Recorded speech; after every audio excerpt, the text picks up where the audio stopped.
ಮಿತ್ರರೇ ನಮಸ್ಕಾರ.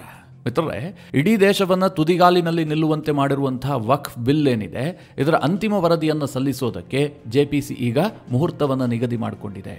ಜೆಪಿಸಿಯಲ್ಲಿ ಮಹತ್ವದ ಚರ್ಚೆಗಳಾಗ್ತಾ ಇದೆ, ಎಲ್ಲ ಅಂತಿಮ ಹಂತದ ಸಿದ್ಧತೆಗಳಾಗ್ತಾ ಇದೆ. ಈ ನಡುವೆ ವಿಪಕ್ಷದ ಸದಸ್ಯರು ಈ ಬಾರಿಯೂ ಕೂಡ ವಕ್ಫ್ ಬಿಲ್ ಪಾಸ್ ಆಗಬಾರದು, ಅಂದರೆ ಜೆಪಿಸಿಯಲ್ಲೇ ಇದು ಅಂತಿಮವಾದಂತಹ ವರದಿ ರೆಡಿ ಆಗಬಾರದು ಅಂತ ಒಂದಷ್ಟು ಅಡ್ಡಗಾಲ ಹಾಕುವಂತ ಪ್ರಯತ್ನವನ್ನು ಕೂಡ ಮಾಡಿದ್ರು. ಇದಕ್ಕೆ ಜೆಪಿಸಿಯ ಅಧ್ಯಕ್ಷರಾದಂತಹ ಜಗದಾಂಬಿಕಾ ಪಾಲ್ ಅವರು ದಿಟ್ಟ ಕ್ರಮವನ್ನು ಕೈಗೊಂಡಿದ್ದಾರೆ. ಇವತ್ತು ಕೂಡ ಮೀಟಿಂಗ್ ಇತ್ತು. ಈ ಮೀಟಿಂಗ್ನಲ್ಲಿ 10 ಸದಸ್ಯರು ಹಂಗಾಮವನ್ನು ಸೃಷ್ಟಿ ಮಾಡಿದ್ರು.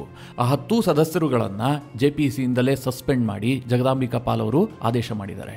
ಹಾಗಾದ್ರೆ ಜೆಪಿಸಿ ವಕ್ಫ್ ಬಿಲ್ನ ಕುರಿತಾಗಿ ತನ್ನ ಅಂತಿಮ ವರದಿಯನ್ನು ಯಾವಾಗ ಸಬ್ಮಿಟ್ ಮಾಡುತ್ತೆ, ಕೇಂದ್ರ ಸರ್ಕಾರ ಯಾವಾಗ ಇದನ್ನು ಪಾಸ್ ಮಾಡೋದಕ್ಕೆ ಪ್ಲಾನ್ ಮಾಡಿಕೊಂಡಿದೆ, ವಿಪಕ್ಷಗಳು ಇದನ್ನು ತಡೆಯೋದಕ್ಕೆ ಮಾಡಿರುವಂತಹ ತಂತ್ರಗಾರಿಕೆ ಏನು, ವಿಪಕ್ಷಗಳ ಈ ಪ್ರಯತ್ನಕ್ಕೆ ಈ ಬಾರಿ ಯಶಸ್ಸು ಸಿಗುತ್ತಾ ಅಥವಾ ಕೇಂದ್ರ ಸರ್ಕಾರ ಬೇರೆ ಏನಾದರೂ ಪ್ಲಾನ್ ಮಾಡ್ಕೊಂಡಿದೆಯಾ? ದೆಹಲಿ ಚುನಾವಣೆಗೆ ಮುಂಚಿತವಾಗಿಯೇ ವಕ್ಫ್ ಬಿಲ್ ಅನ್ನು ಕೇಂದ್ರ ಸರ್ಕಾರ ಪಾಸ್ ಮಾಡುತ್ತೆ ಅಂತ ಹೇಳಲಾಗ್ತಾ ಇದೆಯಲ್ಲ, ಇದು ನಿಜವಾ? ಆ ಸಾಧ್ಯತೆಗಳಿದೆಯಾ? ಇದೆಲ್ಲವುದನ್ನು ಈ ವಿಡಿಯೋದಲ್ಲಿ ನಿಮಗೆ ಡೀಟೇಲ್ ಆಗಿ ತಿಳಿಸ್ಕೊಡುವಂತಹ ಪ್ರಯತ್ನ ಮಾಡ್ತೀನಿ. ನೀವು ಈ ವಿಡಿಯೋನ ಕೊನೆವರೆಗೂ ಮಿಸ್ ಮಾಡದೆ ನೋಡಿ. ಮಿತ್ರರೇ, ನಿಮಗೆಲ್ಲ ಗೊತ್ತಿರುವ ಹಾಗೆ ವಕ್ಫ್ ಬಿಲ್ಗೆ ಒಂದಷ್ಟು ತಿದ್ದುಪಡಿಯನ್ನು ತಂದು ಕೇಂದ್ರ ಸರ್ಕಾರ ಲೋಕಸಭೆಯಲ್ಲಿ ಅದನ್ನು ಮಂಡಿಸಿತ್ತು. ಆದರೆ ಇದನ್ನು ಪಾಸ್ ಮಾಡೋದಕ್ಕೆ ವಿಪಕ್ಷಗಳು ಬಿಟ್ಟುಕೊಟ್ಟಿಲ್ಲ. ತೀವ್ರವಾಗಿ ಹಂಗಾಮವನ್ನು ಸೃಷ್ಟಿ ಮಾಡಿದ್ವು. ಏನೋ ಇದಾಗ್ಬಿಟ್ರೆ ದೇಶಾದ್ಯಂತ ಬೆಂಕಿ ಹೊತ್ಕೊಳ್ಳುತ್ತೆ ಎನ್ನುವ ರೀತಿಯಲ್ಲಿ ವಿಪಕ್ಷಗಳು ವಿರೋಧ ವ್ಯಕ್ತಪಡಿಸೋದಕ್ಕೆ ಶುರು ಮಾಡಿದ್ವು. ಕೇಂದ್ರ ಸರ್ಕಾರ ಅದಾಗಲೇ ಸಿಎಎ ಕಾನೂನು ತಂದಂತಹ ಸಂದರ್ಭದಲ್ಲಿ ಒಮ್ಮೆ ಪೆಟ್ಟು ತಿಂದಿತ್ತು. ಅದರಲ್ಲಿ ಮುಸ್ಲಿಂ ವಿರೋಧವಾಗಿ ಯಾವುದೇ ಒಂದು ಪದವೂ ಇಲ್ಲದೇ ಇದ್ರೂ ಕೂಡ ಸಿಎಎ ಕಾನೂನನ್ನ ಈ ದೇಶದ ಮುಸ್ಲಿಮರ ವಿರುದ್ಧ ಅಂತ ಬಿಂಬಿಸುವಲ್ಲಿ ವಿಪಕ್ಷಗಳು ಯಶಸ್ವಿ ಆಗ್ಬಿಟ್ಟಿದ್ವು. ಆ ರೀತಿಯಾದಂತಹ ಒಂದು ಪ್ರಯತ್ನದಲ್ಲಿ ಅವರಿಗೆ ಜಯ ಸಿಕ್ಕಿತ್ತು. ಈ ಬಾರಿ ವಕ್ಫ್ ವಿಚಾರದಲ್ಲೂ ಕೂಡ ಅಂತಹದೇ ಏನೋ ಆಗುತ್ತೆ. ವಕ್ಫ್ ವಿಚಾರವನ್ನು ಇಟ್ಟುಕೊಂಡು ದೇಶದಲ್ಲಿ ಬೆಂಕಿ ಹಚ್ಚುವಂತಹ ಕೆಲಸವನ್ನ ವಿಪಕ್ಷಗಳು ಮಾಡ್ತವೆ ಅಂತ ಕೇಂದ್ರ ಸರ್ಕಾರಕ್ಕೆ ಬಹಳ ಸ್ಪಷ್ಟವಾಗಿ ಗೊತ್ತಿತ್ತು. ಹೀಗಾಗಿ ಇದನ್ನ ತಾಳ್ಮೆಯಿಂದ ಬಗೆಹರಿಸಿಕೊಳ್ಳೋಣ ಅಂತ ಹೇಳಿ ಜೆಪಿಸಿಯನ್ನ ರಚನೆ ಮಾಡಲಾಗುತ್ತೆ. Joint parliamentary committee Jagdambika Pal ನೇತೃತ್ವದಲ್ಲಿ ಈ ಜೆಪಿಸಿ ರಚನೆ ಆಗುತ್ತೆ. ಇಡೀ ವಕ್ಫ್ ಬಿಲ್ ಅನ್ನ ಆ ಜೆಪಿಸಿಗೆ ಒಪ್ಪಿಸಲಾಯಿತು. ಮಿತ್ರರೇ, ಎಲ್ಲ ಅಂದುಕೊಂಡಂತೆ ಆಗಿದ್ದೇ ಆಗಿದ್ರೆ ಡಿಸೆಂಬರ್ನಲ್ಲೇನು ಚಳಿಗಾಲದ ಅಧಿವೇಶನ ನಡೀತಲ್ಲ, ಆ ಸಂದರ್ಭದಲ್ಲೇ ವಕ್ಫ್ ಬಿಲ್ನ ಅಂತಿಮವಾದ ರಿಪೋರ್ಟ್ ಅನ್ನ ಜೆಪಿಸಿ ಲೋಕಸಭೆಗೆ ಸಬ್ಮಿಟ್ ಮಾಡಬೇಕಾಗಿತ್ತು. ಆದ್ರೆ ಅದಕ್ಕೂ ಕೂಡ ವಿಪಕ್ಷಗಳು ಅಡ್ಡಗಾಲ ಹಾಕಿದ್ವು. ಇಲ್ಲ, ಇನ್ನೂ ಚರ್ಚೆ ಮಾಡೋದಿದೆ, ನಮ್ಮ ಬಳಿಯಲ್ಲಿ ಇನ್ನೂ ಬೇಕಾದಷ್ಟು ದಾಖಲೆಗಳಿದೆ, ಈ ಎಲ್ಲಾ ವಿಚಾರವನ್ನ ಜೆಪಿಸಿಯ ಮುಂದಿಡೋದಕ್ಕೆ ಮುಂಚೆಯೇ ನೀವು ಫೈನಲ್ ರಿಪೋರ್ಟ್ ಅನ್ನ ಸಬ್ಮಿಟ್ ಮಾಡೋದಕ್ಕೆ ಸಾಧ್ಯವೇ ಇಲ್ಲ, ನಮ್ಮದು ಇದಕ್ಕೆ ವಿರೋಧ ಇದೆ ಅಂತ ಹೇಳಿ ವಿಪಕ್ಷದ ಸದಸ್ಯರು ಆಕ್ಷೇಪವನ್ನು ವ್ಯಕ್ತಪಡಿಸಿದ್ರು. ಅದಕ್ಕೆ ಬಿಜೆಪಿಯ ಸದಸ್ಯರು ಕೂಡ ಸಾಥ್ ಕೊಟ್ಟರು. ಸ್ವತಃ ನಿಶಿಕಾಂತ್ ದುಬೆ ಅವರೇ, ಅಂದ್ರೆ ಬಿಜೆಪಿಯ ಎಂಪಿ, ಅವರು ಲೋಕಸಭೆಯಲ್ಲಿ ಹೇಳಿದ್ರು, ವಕ್ಫ್ ಜೆಪಿಸಿ ಅವಧಿ ಏನಿದೆ ಇದನ್ನ ಎಕ್ಸ್ಟೆಂಡ್ ಮಾಡಿ ಅಂತ ಲೋಕಸಭಾ ಸ್ಪೀಕರ್ ಬಳಿಯಲ್ಲಿ ಮನವಿ ಮಾಡಿಕೊಂಡ್ರು. ತಕ್ಷಣ ಸ್ಪೀಕರ್ ಕೂಡ ಈ ಅವಧಿಯನ್ನ ಬಜೆಟ್ ಅಧಿವೇಶನದ ಕೊನೆಯ ದಿನದವರೆಗೂ ಕೂಡ ಎಕ್ಸ್ಟೆಂಡ್ ಮಾಡಿದ್ದಾರೆ. ಅಂದ್ರೆ ಬಜೆಟ್ ಅಧಿವೇಶನ ನಡೆಯುತ್ತಲ್ಲ, ಆ ಸಂದರ್ಭದಲ್ಲಿ ಯಾವಾಗ ಬೇಕಾದರೂ ಕೂಡ ಜೆಪಿಸಿ ತನ್ನ ಅಂತಿಮವಾದಂತಹ ವಕ್ಫ್ ವರದಿಯನ್ನ ಸಬ್ಮಿಟ್ ಮಾಡಬಹುದು. ಆದ್ರೆ ಈಗ ಜೆಪಿಸಿ ಏನ್ ಪ್ಲಾನ್ ಮಾಡ್ಕೊಂಡಿದೆ ಗೊತ್ತಾ? ಬಜೆಟ್ ಸೆಷನ್ ಆರಂಭವಾಗ್ತಿದ್ದಂತೆ ತಮ್ಮ ಅಂತಿಮ ವರದಿಯನ್ನ ಸಬ್ಮಿಟ್ ಮಾಡಬೇಕು ಅಂತ ಜಗದಾಂಬಿಕಾ ಪಾಲ್ ಅವರು ಇದಕ್ಕೆ ಬೇಕಾದಂತಹ ಸಿದ್ಧತೆಗಳನ್ನು ಮಾಡಿಕೊಂಡಿದ್ದಾರೆ. ಈ ಪ್ರಕಾರವಾಗಿ ಜನವರಿ 24 ಮತ್ತು 25ರಂದು ಒಂದು ಸಭೆಯನ್ನ ಕರೆಯಲಾಗಿತ್ತು. ಅಂದ್ರೆ ಇವತ್ತು ಮತ್ತು ನಾಳೆ. ಈ ಸಭೆಯ ಉದ್ದೇಶ ಏನಾಗಿತ್ತು ಕೇಳಿದ್ರೆ, ವಕ್ಫ್ ಬಿಲ್ ಅನ್ನ ಕೇಂದ್ರ ಸರ್ಕಾರ ಏನು ಮಂಡಿಸಿದೆಯಲ್ಲ, ಅದರ ಕ್ಲಾಸ್ ವೈಸ್ ಚರ್ಚೆ ಮಾಡುವಂತಹದ್ದು. ಯಾವ್ಯಾವ ಕ್ಲಾಸ್ ನಲ್ಲಿ ಏನೇನಿದೆ, ಇದರಿಂದ ಸಾಧಕಗಳೇನು ಬಾಧಕಗಳೇನು, ಇದೆಲ್ಲದರ ಬಗ್ಗೆ ವಿಪಕ್ಷದ ಸದಸ್ಯರು ಮತ್ತು ಆಡಳಿತ ಪಕ್ಷದ ಸದಸ್ಯರು ಒಟ್ಟಿಗೆ ಕುಳಿತು ಚರ್ಚೆ ಮಾಡಬೇಕಾಗಿತ್ತು. ಇದಕ್ಕೋಸ್ಕರವಾಗಿ 2 ದಿನದ ಸಭೆಯನ್ನ ಕರೆಯಲಾಗಿತ್ತು. ಅದಾಗ್ತಿದ್ದ ಹಾಗೆ 27 ಮತ್ತು 28ರಂದು ಪುನಃ ಸಭೆಯನ್ನು ನಡೆಸಲಾಗ್ತಾ ಇತ್ತು. ಈ ಸಭೆಯಲ್ಲಿ ಅಂತಿಮವಾದಂತಹ ವಕ್ಫ್ ಬಿಲ್ ಅನ್ನ ಇಟ್ಟು, ಅಂದ್ರೆ ಅದನ್ನ ಮಂಡಿಸಿ ಅದನ್ನ ವೋಟಿಂಗಿಗೆ ಕೂಡ ಹಾಕಲಾಗ್ತಾ ಇತ್ತು. ಅಂದ್ರೀಗ ವಕ್ಫ್ ಜೆಪಿಸಿಯಲ್ಲಿ 31 ಜನ ಸದಸ್ಯರಿದ್ದಾರೆ. ಇದರಲ್ಲಿ ಈ ಅಂತಿಮವಾಗಿ ಸಲ್ಲಿಕೆಯಾದಂತಹ ಈ ವರದಿಗೆ ಎಷ್ಟು ಜನ ವೋಟ್ ಹಾಕ್ತೀರಿ, ಎಷ್ಟು ಜನ ಅದರ ವಿರುದ್ಧವಾಗಿದ್ದೀರಿ, ಈ ವೋಟಿಂಗ್ ಕೂಡ ನಡೆಯೋದಕ್ಕಿತ್ತು. ಇದಕ್ಕೋಸ್ಕರವಾಗಿ 27 ಮತ್ತು 28ರ ದಿನಾಂಕವನ್ನು ಕೂಡ ನಿಗದಿ ಮಾಡಲಾಗಿತ್ತು. ಅದಾಗ್ತಿದ್ದ ಹಾಗೆ 28ರ ಸಂಜೆಯ ಒಳಗಾಗಿ ಲೋಕಸಭಾ ಸ್ಪೀಕರ್ಗೆ ಈ ಅಂತಿಮ ವರದಿಯನ್ನು ಸಲ್ಲಿಸೋದಕ್ಕೆ ಜೆಪಿಸಿಯ ಮುಖ್ಯಸ್ಥರಾದಂತಹ ಜಗದಾಂಬಿಕಾ ಪಾಲ್ ಅವರು ನಿರ್ಧಾರವನ್ನ ಮಾಡಿರ್ತಾರೆ. ಆದ್ರೆ ಈಗ ಈ ಪ್ರಯತ್ನಕ್ಕೆ ಜೆಪಿಸಿಯಲ್ಲಿರುವಂತಹ ವಿಪಕ್ಷದ ಸದಸ್ಯರೇನಿದ್ದಾರೆ ಅವರು ತೀವ್ರವಾಗಿ ವಿರೋಧ ವ್ಯಕ್ತಪಡಿಸ್ತಾ ಇದ್ದಾರೆ. ಇವತ್ತು ಸಭೆ ಸೇರ್ತಿದ್ದಂತೆ ಆ ಸಭೆಯಲ್ಲಿ ಯಾರೂ ಕೂಡ ಸಹಿಯನ್ನೇ ಹಾಕಿಲ್ಲ. ವಿಪಕ್ಷದ 10ಕ್ಕೂ ಹೆಚ್ಚು ಸದಸ್ಯರು ಸಹಿಯನ್ನೇ ಮಾಡಿರಲಿಲ್ಲ, ಅಂದ್ರೆ ನಾವು ಅಟೆಂಡ್ ಆಗಿದ್ದೀವಿ ಅಂತ. ಅದಾದ ಬಳಿಕ ಹಂಗಾಮವನ್ನು ಸೃಷ್ಟಿ ಮಾಡ್ತಾರೆ. ನೀವು ಇವತ್ತು ಸಭೆ ಕರೆದಿದ್ದೇ ತಪ್ಪು, ಜೊತೆಗೆ ಈ ಸಭೆಯಲ್ಲಿ ಕ್ಲಾಸ್ ವೈಸ್ ಚರ್ಚೆ ಮಾಡೋದಕ್ಕೆ ಸಾಧ್ಯವೇ ಇಲ್ಲ. ಯಾಕೆಂತಂದ್ರೆ ಜಮ್ಮು ಕಾಶ್ಮೀರದ ಪ್ರತಿನಿಧಿಗಳು ಇನ್ನೂ ಕೂಡ ತಮ್ಮ ಅಭಿಪ್ರಾಯವನ್ನು ಮಂಡನೆ ಮಾಡಿಲ್ಲ, ಅವರಿಗೂ ಕೂಡ ಅವಕಾಶವನ್ನು ಕೊಡಬೇಕು.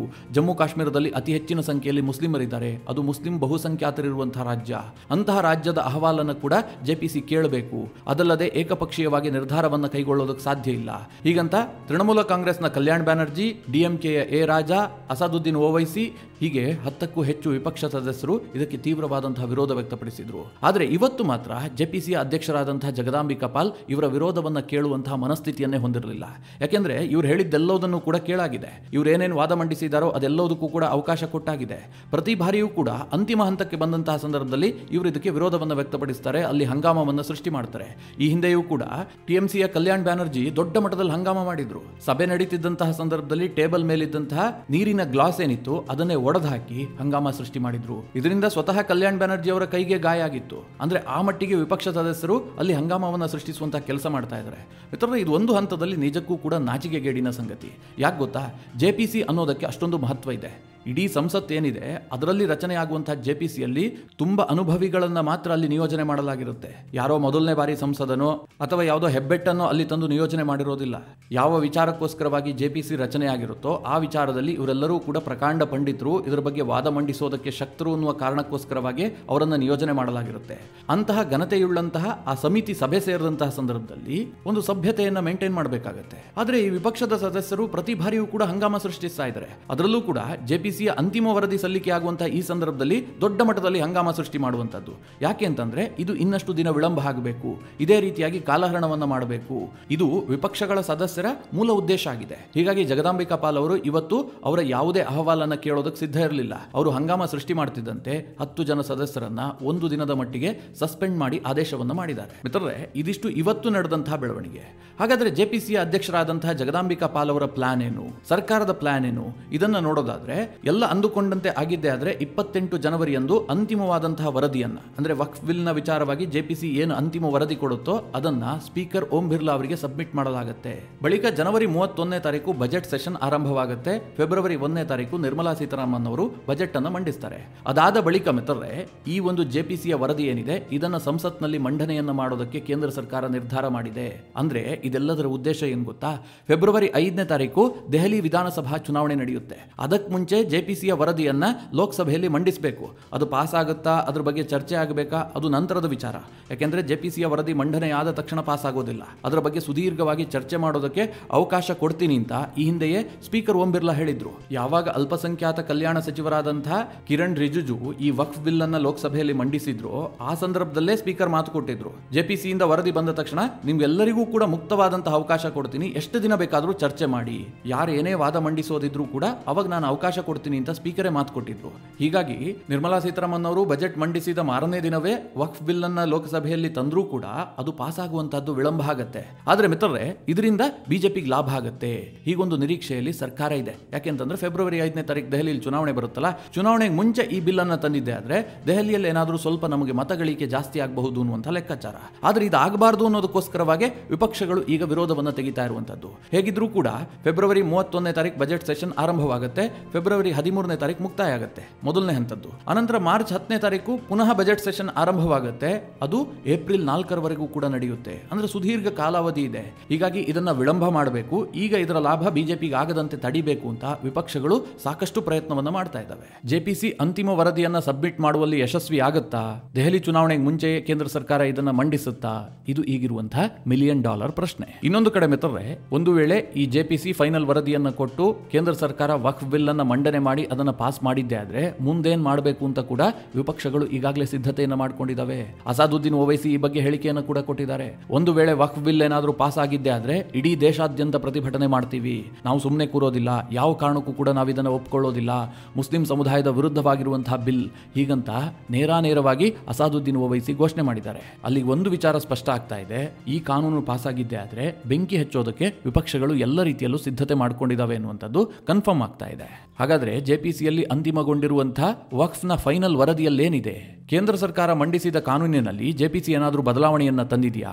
ಜಗದಾಂಬಿಕಾ ಪಾಲ್ ಅಂತಹ ನಿರ್ಧಾರಗಳನ್ನೇನಾದರೂ ಕೈಗೊಂಡಿದ್ದಾರಾ? ಇದನ್ನ ನೋಡೋದಾದ್ರೆ ಈಗಿರುವಂತಹ ಮಾಹಿತಿಗಳ ಪ್ರಕಾರ, ಅಂದ್ರೆ ಮಾಧ್ಯಮಗಳಲ್ಲಿ ವರದಿ ಆದಂತಹ ಪ್ರಕಾರ ಹೆಚ್ಚಿನ ಯಾವುದೇ ಬದಲಾವಣೆಗೂ ಕೂಡ ಜೆಪಿಸಿ ಮುಂದಾಗಿಲ್ಲ. ಮುಖ್ಯವಾಗಿ ಆ ಕಾನೂನಿನಲ್ಲಿ ಏನಿದೆ ನೋಡೋದಾದ್ರೆ ವಕ್ಫ್ನಲ್ಲಿ ಮಹಿಳಾ ಸದಸ್ಯರಿಗೆ ಅವಕಾಶ ಸಿಗಬೇಕು, ವಕ್ಫ್ ಬೋರ್ಡ್ನಲ್ಲಿ ಮಹಿಳಾ ಸದಸ್ಯರಿಗೆ ಮೀಸಲಾತಿ ಇರಬೇಕು. ಎರಡನೇದಾಗಿ ನಾನ್ ಮುಸ್ಲಿಮರಿಗೂ ಕೂಡ ಅಲ್ಲಿ ನೇಮಕಕ್ಕೆ ಅವಕಾಶ ಇದೆ, ಅಂದ್ರೆ ಡಿಸಿಗೆ ಅಲ್ಲಿ ಅಧಿಕಾರವನ್ನು ಕೊಡಲಾಗುತ್ತೆ. ಎಲ್ಲ ಡಿಸ್ಟ್ರಿಕ್ಟ್ ನಲ್ಲೂ ಕೂಡ ಏನು ಮುಸ್ಲಿಂ ಡಿಸಿಗಳು ಇರೋದಿಲ್ವಲ್ಲ, ಹೀಗಾಗಿ ಯಾವ ಜಿಲ್ಲೆಯಲ್ಲಿ ಯಾರು ಜಿಲ್ಲಾಧಿಕಾರಿಗಳಾಗಿರ್ತಾರೋ ಅವರು ಆ ವಕ್ಫ್ ಬೋರ್ಡ್ ನಲ್ಲಿ ಅಧಿಕಾರವನ್ನು ಹೊಂದಿರ್ತಾರೆ. ವಕ್ಫ್ ಬೋರ್ಡ್ ನಲ್ಲಿ ಸರ್ವೆ ಮಾಡೋದಕ್ಕೂ ಕೂಡ ಅವರಿಗೆ ಅಧಿಕಾರ ಇರುವಂತಹದ್ದು. ಇನ್ನೊಂದು ಅತಿ ಮುಖ್ಯವಾದ ಅಂಶ ಏನು ಕೇಳಿದ್ರೆ, ವಕ್ಫ್ ಬೋರ್ಡ್ ಇದ್ದಂತಹ ಪರಮಾಧಿಕಾರ ಏನಿದೆ ಇದನ್ನ ರದ್ದುಪಡಿಸಲಾಗುತ್ತೆ, ಅದರಲ್ಲಿ ಯಾವುದೇ ಬದಲಾವಣೆ ಇಲ್ಲ. ಈ ಮೂಲಕವಾಗಿ ವಕ್ಫ್ ಬೋರ್ಡ್ ನ ಎಲ್ಲಾ ಕೇಸ್ಗಳನ್ನ ಕೂಡ ಕೋರ್ಟ್ ನಲ್ಲಿ ನೀವು ಪ್ರಶ್ನೆ ಮಾಡಬಹುದು, ನೀವು ನ್ಯಾಯವನ್ನ ಕಂಡುಕೊಳ್ಳಬಹುದು. ಹಾಗೆ ಇದೆಲ್ಲದಕ್ಕಿಂತ ಮುಖ್ಯವಾಗಿ ಈ ಕಾನೂನನ್ನ ತರುವ ಉದ್ದೇಶ ಏನಾಗಿತ್ತು ಹೇಳಿ, ವಕ್ಫ್ ಬೋರ್ಡ್ ಇದ್ದಂತಹ ಸರ್ವಾಧಿಕಾರ, ಯಾವುದೇ ಆಸ್ತಿಗಳ ಮೇಲೆ ಬೇಕಾದರೂ ಅವರು ಕಣ್ಣು ಹಾಕಬಹುದು, ಆ ಆಸ್ತಿಗಳನ್ನ ವಶಕ್ಕೆ ಪಡಿಬಹುದು.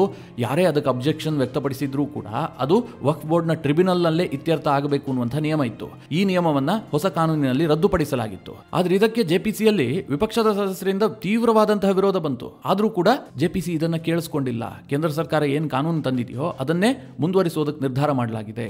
ಅಂದ್ರೆ ವಕ್ಫ್ ಬೋರ್ಡ್ ಇರುವಂತಹ ಸರ್ವಾಧಿಕಾರ ಖತಮ್ ಆಗುತ್ತೆ, ಜೊತೆಗೆ ವಕ್ಫ್ ಬೋರ್ಡ್ ನ ಟ್ರಿಬ್ಯುನಲ್ ನಿಯಮ ಏನಿತ್ತು ಅದು ಕೂಡ ರದ್ದಾಗುತ್ತೆ. ಹಾಗೆ ಕಂಡ ಆಸ್ತಿಗೆ ಬೇಲಿ ಹಾಕುವಂತಹ ವಕ್ಫ್ ಬೋರ್ಡ್ ಇದ್ದಂತಹ ಅಧಿಕಾರವೂ ಕೂಡ ಎಂಡ್ ಆಗುತ್ತೆ. ಆ ರೀತಿಯಾಗಿ ಜೆಪಿಸಿಯಲ್ಲಿ ಅಂತಿಮವಾದಂತಹ ವರದಿಯನ್ನು ಸಿದ್ಧಪಡಿಸಲಾಗಿದೆ. ಇನ್ನು ಜೆಪಿಸಿಯಲ್ಲಿ ವಿಪಕ್ಷಗಳು ತೀವ್ರವಾಗಿ ವಿರೋಧಿಸುತ್ತಿರುವಂತಹ ಅಂಶಗಳೇನು ನೋಡೋದಾದ್ರೆ, ಮುಖ್ಯವಾಗಿ ಮಹಿಳೆಯರಿಗೆ ಅವಕಾಶವನ್ನ ಕೊಡೋದಕ್ಕೆ ಅವರ ವಿರೋಧ ಇದೆ. ಯಾವ ಕಾರಣಕ್ಕೂ ಕೊಡಬಾರದು, ಯಾಕೆಂದ್ರೆ ಮುಸ್ಲಿಮರಲ್ಲಿ ಇದಕ್ಕೆ ಅವಕಾಶ ಇಲ್ಲ ಅಂತ. ಅದು ನಂಬರ್ 1 ವಿಷಯ. ಎರಡನೇದಾಗಿ ನಾನ್ ಮುಸ್ಲಿಮರಿಗೆ ಅವಕಾಶ ಕೊಡಬಾರದು, ಅಂದ್ರೆ ಡಿಸಿಗಳಿಗೆ ಅಲ್ಲಿ ಅವಕಾಶ ಇರಬಾರದು, ಮುಸ್ಲಿಂ ಸಮುದಾಯದವರು ಮಾತ್ರ ವಕ್ಫ್ ಬೋರ್ಡ್ ನಲ್ಲಿ ಇರಬೇಕು.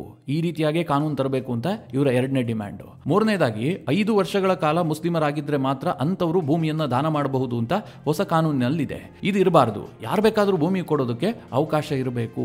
ಈ ನಿಯಮವನ್ನ ಯಾವ ಕಾರಣಕ್ಕೂ ತರಬಾರದು ಅಂತ ವಿಪಕ್ಷಗಳು ವಿರೋಧವನ್ನು ವ್ಯಕ್ತಪಡಿಸ್ತಾ ಇದ್ದಾವೆ. ಅತಿ ಮುಖ್ಯವಾಗಿ ಅವರ ಡಿಮ್ಯಾಂಡ್ ಏನು ಕೇಳಿದ್ರೆ, ವಕ್ಫ್ ಇರುವಂತಹ ಪರಮಾಧಿಕಾರವನ್ನ ರದ್ದು ಮಾಡಬಾರದು, ಕೋರ್ಟ್ ನಲ್ಲಿ ಪ್ರಶ್ನೆ ಮಾಡುವಂತಹ ಅಧಿಕಾರ ಇರಬಾರದು, ಈಗೇನು ಟ್ರಿಬ್ಯುನಲ್ಗಳಿದೆ ಅದು ಹಾಗೆ ಮುಂದುವರಿಬೇಕು, ಹೀಗಂತ ಇವರು ಡಿಮ್ಯಾಂಡ್ ಇಡ್ತಾ ಇದ್ದಾರೆ. ಆದ್ರೆ ಮಿತ್ರರೇ, ಇದೆಲ್ಲವೂ ಇರೋದಾದ್ರೆ ಈ ಕಾನೂನನ್ನ ತರೋದಾದ್ರೂ ಯಾಕೆ? ಇಷ್ಟು ದಿನ ಜೆಪಿಸಿಯಲ್ಲಿಟ್ಟು ಇಷ್ಟೆಲ್ಲ ಚರ್ಚೆ ಮಾಡುವ ಅವಶ್ಯಕತೆ ಆದ್ರೂ ಏನಿತ್ತು? ಈ ಹಿಂದಿದ್ದ ಕಾನೂನೇ ಮುಂದುವರಿತಾ ಇತ್ತು.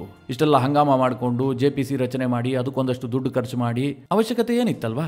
ಏನೋ ಬದಲಾವಣೆ ಆಗಬೇಕು, ಅಲ್ಲಿ ಆಟಾಟೋಪ ಆಗ್ತಾ ಇದೆ, ಮನ್ಮಾನಿ ಆಗ್ತಾ ಇದೆ, ಹೀಗಾಗಿ ವಕಫ್ ಕಾನೂನಿನಲ್ಲಿ ತಿದ್ದುಪಡಿ ಆಗಬೇಕು ಅಂತ ತಾನೇ ಇದನ್ನೆಲ್ಲ ಮಾಡಿರುವಂತದ್ದು. ಆದ್ರೆ ವಿಪಕ್ಷಗಳು ಹೇಳ್ತಾ ಇದ್ದಾವೆ ಹೊಸತೇನು ಬೇಡ, ಈ ಹಿಂದೆ ನಾವು ವೋಟ್ ಬ್ಯಾಂಕ್ಗೋಸ್ಕರವಾಗಿ ಏನೇನ್ ಮಾಡಿಟ್ಟಿದ್ವೋ ಅದು ಹಾಗೆ ಮುಂದುವರಿಲಿ, ಹೀಗಂತ ಡಿಮ್ಯಾಂಡ್ ಇಡ್ತಾ ಇದ್ದಾವೆ, ಹಂಗಾಮ ಸೃಷ್ಟಿ ಮಾಡ್ತಾ ಇದ್ದಾವೆ. ಜೆಪಿಸಿಯ ಅಂತಿಮ ವರದಿ ಸಲ್ಲಿಕೆ ಆಗದಂತೆ ತಡೆಯೋದಕ್ಕೆ ನಾನಾ ರೀತಿಯ ಪ್ರಯತ್ನಗಳನ್ನ ಮಾಡ್ತಾ ಇದ್ದಾವೆ. ಮಿತ್ರರೇ, ಈ ಬಗ್ಗೆ ನಿಮ್ಗೇನು ಅನ್ಸುತ್ತೆ? ಈ ಬಾರಿ ಕೇಂದ್ರ ಸರ್ಕಾರ ಬಜೆಟ್ ಅಧಿವೇಶನದಲ್ಲಿ ಈ ವಕ್ಫ್ ಬಿಲ್ ಅನ್ನ ಪಾಸ್ ಮಾಡೋದಕ್ಕೆ ಶಕ್ತವಾಗುತ್ತಾ? ಫೆಬ್ರವರಿ 5ನೇ ತಾರೀಕು ದೆಹಲಿಯಲ್ಲಿ ಏನು ಚುನಾವಣೆ ನಡೀತಾ ಇದೆ ಅದಕ್ಕೆ ಮುಂಚಿತವಾಗಿ ಲೋಕಸಭೆಯಲ್ಲಿ ಈ ವರದಿ ಪುನಃ ಮಂಡನೆ ಆಗುತ್ತಾ? ನಿಮ್ಮ ಅನಿಸಿಕೆ ಅಭಿಪ್ರಾಯವನ್ನು ಕಮೆಂಟ್ ಮಾಡುವ ಮೂಲಕ ನಮಗೆ ತಿಳಿಸಿ. ಹಾಗೆ ನಿಮಗೆ ಈ ವಿಡಿಯೋ ಇಷ್ಟವಾದರೆ ಲೈಕ್ ಮಾಡಿ. ಜೊತೆಗೆ ನೀವಿನ್ನೂ ನಿಮ್ಮ ನೆಚ್ಚಿನ ಸಂಸ್ಕಾರ ಸೌರಭ ಯೂಟ್ಯೂಬ್ ಚಾನಲ್ನ ಸಬ್ಸ್ಕ್ರೈಬ್ ಮಾಡಿಲ್ಲ ಅಂತಾದರೆ ಈ ಕೂಡಲೇ ಸಬ್ಸ್ಕ್ರೈಬ್ ಮಾಡಿ. ಮುಂದಿನ ಎಲ್ಲ ಅಪ್ಡೇಟ್ಗಳ ನೋಟಿಫಿಕೇಶನ್ಗಾಗಿ ಬೆಲ್ ಐಕಾನ್ ಒತ್ತಿ.